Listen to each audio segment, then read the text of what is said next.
Like we're going to start right now. So this session about synchronization between B2C commerce and Salesforce platform. We already have a session about B2B commerce. This one will be about B2C commerce.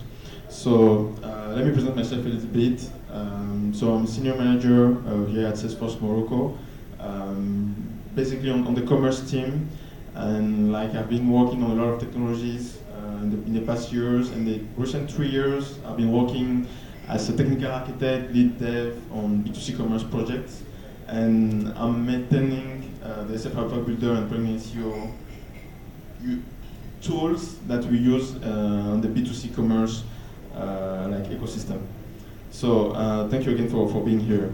So yes, first of all, I want to thank you for being in this room with me, talking about commerce and core platform.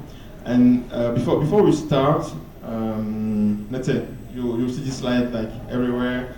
Do not make any posting decision depending on like what we're going to see right here. So just to make it clear. So the agenda today, I wanted to take inspiration from my colleagues here. So we have the red pill and the blue pill. Maybe the colors are not like. So which pill do you want to go? Like the red one or the blue one? The blue one? You don't know what you have in it. Okay. So this is the content. Like if you go red, you're going to learn about profiles, customer, human, customer resolution strategy, introduction to B2C commerce, and have a demo. Actually, that will be a working demo. And then the blue one will only be like, okay, going the geeky way, going installing the plugin, etc., etc. So I would prefer the red one because you choose the blue one, you are knowing what we have in the content. So we are going to go the red one because the blue one, I'm not sure that at the end it's going to work because yes, it's adventurous.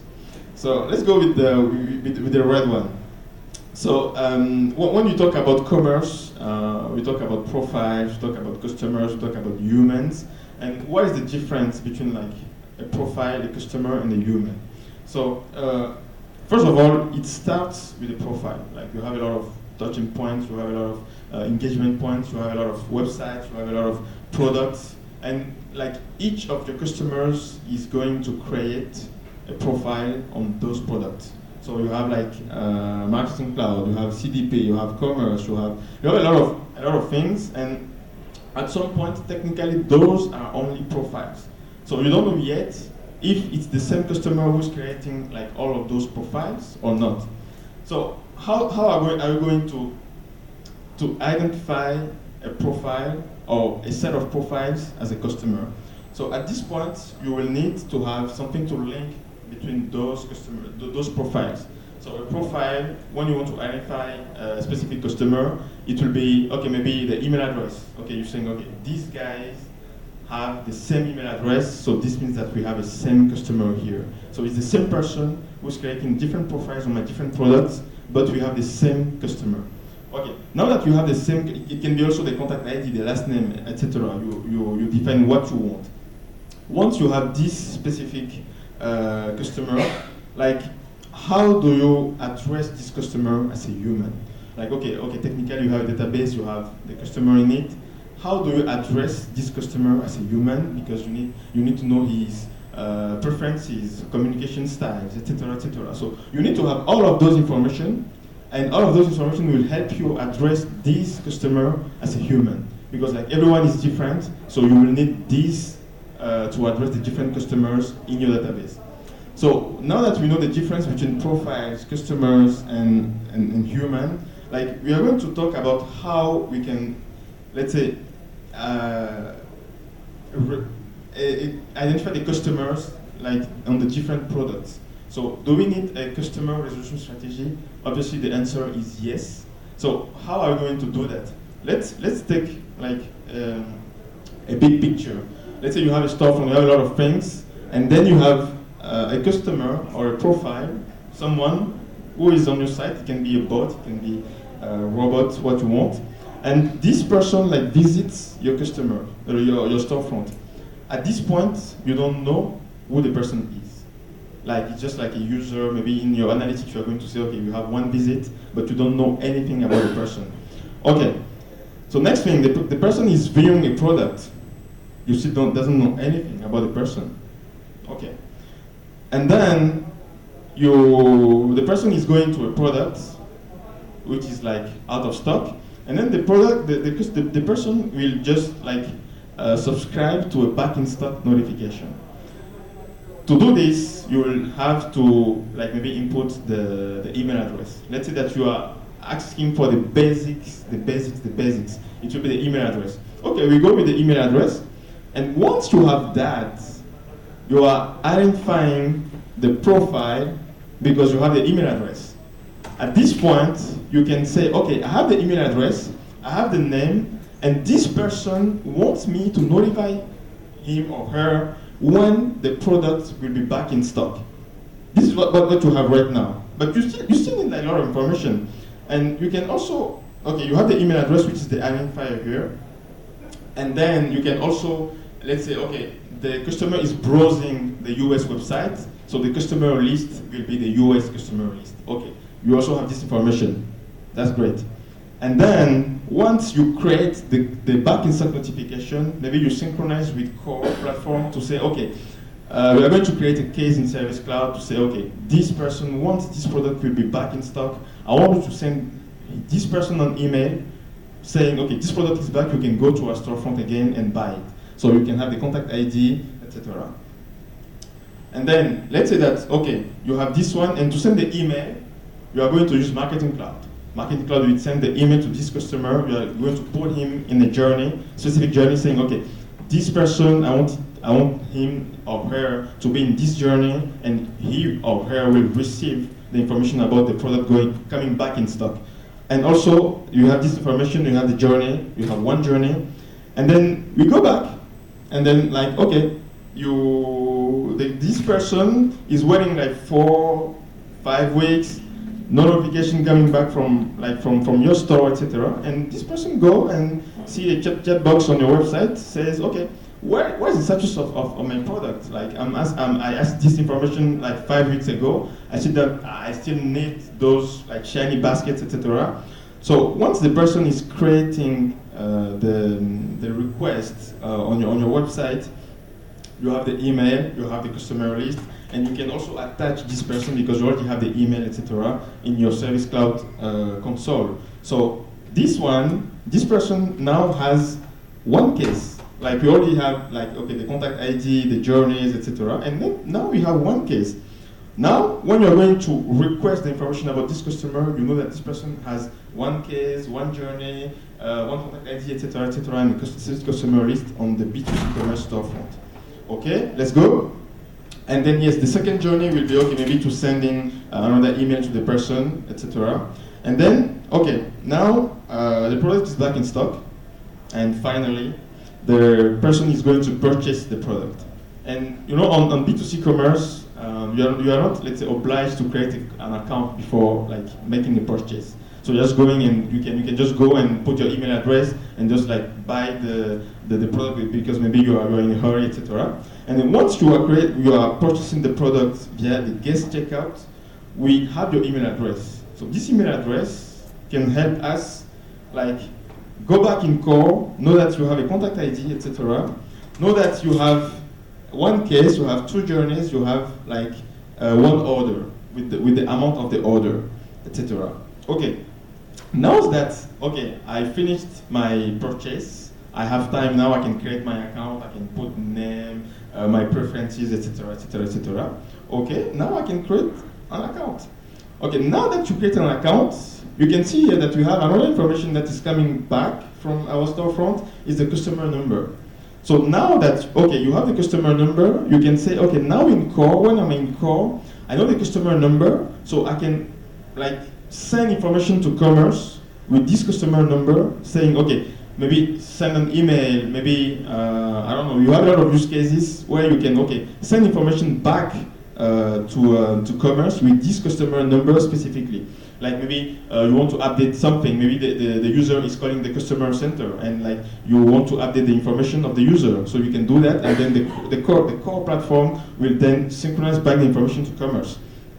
Okay, now you have that, and the journey will be like maybe a welcome journey, like welcome to our website, etc. Because you created an account, you're going to send an email to say welcome, maybe send you a promotional code, like welcome 10 or something like this. So now you have all of those information, and then the customer will go again and like, okay, purchase another product as a registered customer, and at this time, like you have all the information, and then you have also the orders information here. So like all of those like scenarios will help you go step by step in resolving what or who the customer is. At this point, you have all of those information, and the resolution strategy is helping us knowing like at a certain point how much information we have on the customer, etc. So now that we spoke about like the resolution strategy, what the profile is, a customer is, etc., we can talk about what the B2C CRM sync is, because you need a tool to make this synchronization between the two platforms, like the B2C commerce and the core platform. So let's just have a quick look about what a minimum, let's say, B2C solution architect will look like. Like we have information in core platform, you have information in commerce, you have information in core, you have information in marketing cloud. At this point, you have a lot of information about the user, and you have some key information here, like the CRM contact ID that you have here, you have here, you have here. So this means that at this point, you can link all of those profiles together, as we saw. And here also you have like information about the B2C commerce. You have the customer number, the customer ID, the customer list, and you have all of this information also like flowing between like the core platform, the commerce, etc., the marketing cloud. So how do you do that? Is that okay? There is a lot of like architects that design a solution where like you are going to make a seamless synchronization between the different products. Like it will be, okay, I am updating something on commerce, on B2C commerce, I'm seeing in real time the information in core platform because we are making calls with API, etc. And what are the features that the B2C CRM sync is coming with? It's a CLI driving, so we are going to install everything in your CLI, etc. We have a lot of different flows that can help you with different synchronization, duplication rules, etc. So like when you are coming as a customer, you are maybe changing your name on the B2C side, and then on the core side, you need to make sure that this profile is unique. You need like to add duplicate rules, etc. And this progressive resolution that we saw in the recent slides, it's something that you can definitely do with the B2C CRM sync. And here, like a lot of features that you have, like the REST API authentication, the bidirectional synchronization between B2C commerce and profile, etc. The resolution, and also the order on behalf. It's a functionality that where the customer service can like go to the storefront and order something on behalf of the customer because maybe the customer like doesn't know how it works, or maybe doesn't have time. So it's also something that is supported in the B2C CRM sync. And one thing is important to know about the B2C CRM sync is that it's the community tool. It's not like a product coming like from Salesforce. There are guys from Salesforce that are working on it, but it's a community tool. So, like you can go and maybe add some features, create pull requests, etc. And like you have like no SLA or like features, enhancements, etc. It's a community tool. Like everyone can go and just like add features if they want. It's not a productized solution, and so it's not eligible to Salesforce support. But it's let's say. It's a base that can help you start your customer resolution strategy.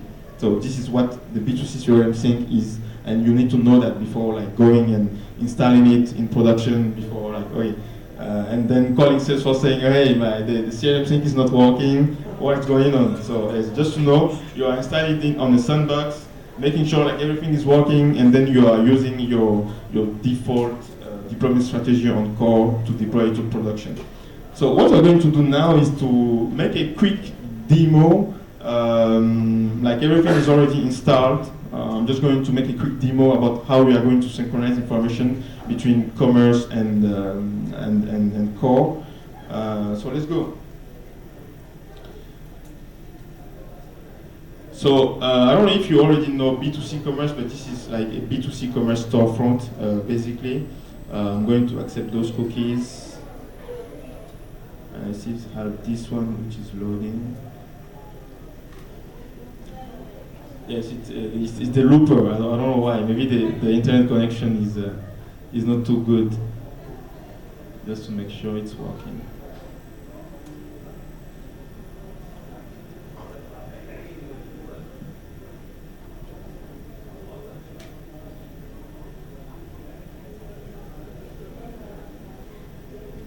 Actually, this one is working.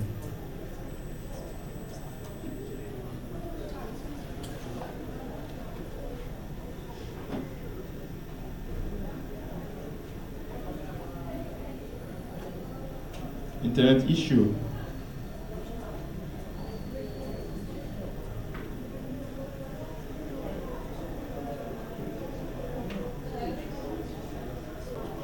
I already have an account, so I'm just going to log into my account and make sure that everything is working.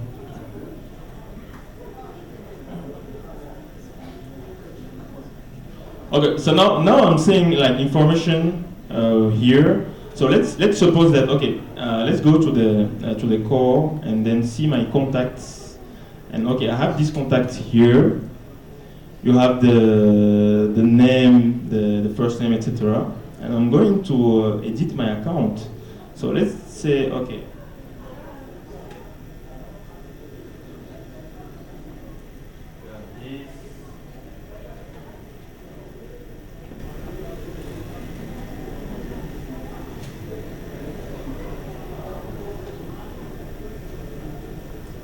Okay, so now my account is created, is updated on the commerce side.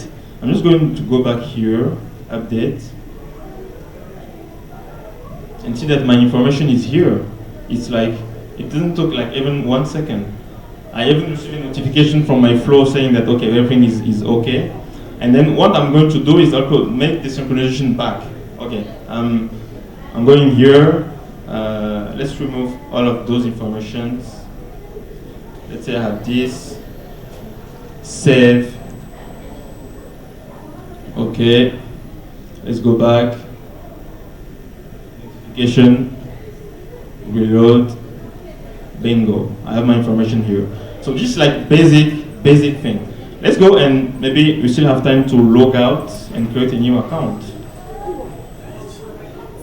Yes. So login, I'm going to create an account.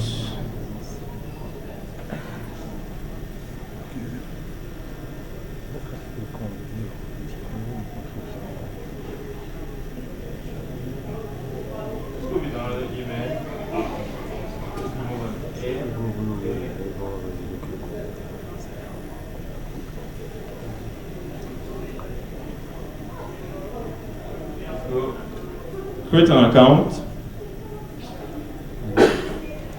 Go back to core, see my contacts, not the recently viewed. I want like all B2C commerce, customer profiles. And as you can see here, we have the user that is created here. So you can see that, okay, I have those information flowing between the different products. And this is just like a minimum thing, like a minimum demo that I'm showing here, but you can just imagine the possibilities that you have going further. Like you can synchronize the address, the preferences. You have a lot of like infinite possibilities about how you can synchronize the information between commerce, B2C commerce and core. So let's just go back to here and just thank you for your attention. I don't know if anyone has questions on what you just showed. Maybe I will go with one question. Yes. Once you operate or you trigger any notification from one way or the other, Yes. do we have any identify so that we could, for example, continue with some actions post update, for example, that we have. So do I know, for example, when I'm on the call, that this update is coming from commercial? Yes, you definitely have. You have some fields that you can send, because like everything that you are sending from one to another, you can just define the mapping that you want, and then you will send the information. Like you can say, okay, I'm sending the customer information. I'm sending maybe the browser information to know like which browser the customer was using. So you can definitely send any kind of information, and those identifiers that you have will be like the customer number, the email, etc. That will make sure that those are unique information that you are going to use. So those information you can definitely send them. It's not like not only the name, the first name that I just showed in the demo. Yeah. Yes. So basically, those transactions, are they logged somewhere or just? You can use the out-of-the-box logging of the different platforms. Like on B2C commerce, you can go to the logs and see the API calls that you are making. Also on core site, so like you can have information. And actually, when I was changing the information, I was just receiving notification from flows saying that okay, the debug information saying that okay, something happened. So you can definitely add notifications to know that something is happening in case of error, in case of debug, etc. Yep. So everything is coming with the plugin, and then with this plugin you can also like go further and like change things like on your site, because it's a community tool, so you can definitely change it. And once you have like something working and you want the community to get advantage of it, you can just go and create the pull request and it will be merged. Yes. Yes, actually, yes. It's in the Commerce Cloud account, etc. But it's public, so you can definitely just go and check it. Yep. Can you link all the objects that you contact? Can you link what? All the objects. If you have in the front end all the objects that you contact, that you use it to store information. Yes. You can do that, because like what we are calling is that we are calling a flow, and then like in this flow you can define what you want. Like we are sending information with JSON, and like you can just use it to create any account that you want, any information that you want in core platform. And actually we did for a customer where like they created a custom object on B2C site, which is called like newsletter or something like this, because they wanted a specific process, etc. And then like they created also the mapping on core, and then we created the new flow and just called the new flow with this solution. It's like a 2 lines modification on commerce side. Yes, there's a question here. It's just about the mapping of the field. Do we do it on the Salesforce Org or on B2C? We are doing on both actually, because like on B2C commerce we have what we call OOTB, and OOTB will help you like when you want to, let's say, edit a field, you don't need to go and map every field. You just have the field name and just send the information. Once you send the information, B2C commerce will know that you have this information, and that will update it. On core side, I'm not on core expert, definitely, but I know that you can also like have those mapping in place just to send the right information and to map it to the right fields. Yep. Would there be any possibility of having issues of exclusive access to records? Actually, when you are configuring the plugin, also you will also have, let's say, a specific user that will, let's say, make the synchronization. So maybe this user, because you also have the issue last time, like this user needs to have some specific access to certain records, unless maybe you cannot create some records or update only records. So you need to check all of those also. And I think with the flows, you have this capability of checking things, and like also deciding which way to go depending on the issue. We had one. Suppose we have some validation rule on the objects on Sales Cloud. Do we receive the message on the Community Cloud as well? Like, is it the same message that we get? Actually, this one will only like send the information, and then like in core, if you want to like receive information about like if the validation rule is failing or not, I think you are going to definitely create it on the core side. But like we are sending the information. We have some flows in place, like some out-of-the-box flows, but definitely you can like reuse it or create new ones to add more information about what you want to do. So usually I don't think so. I don't think so because that will be definitely maybe very destructive. But yes, I mean, once you are in the core, like the core rules will apply. So you are saying, okay, we send an API request, information, please update this field. And if you receive an error, like if you receive an error, you can definitely also hand the error back on commerce side. But it will be for the store manager that will go and maybe check the logs, etc. So I think we are done. So thank you again, everyone.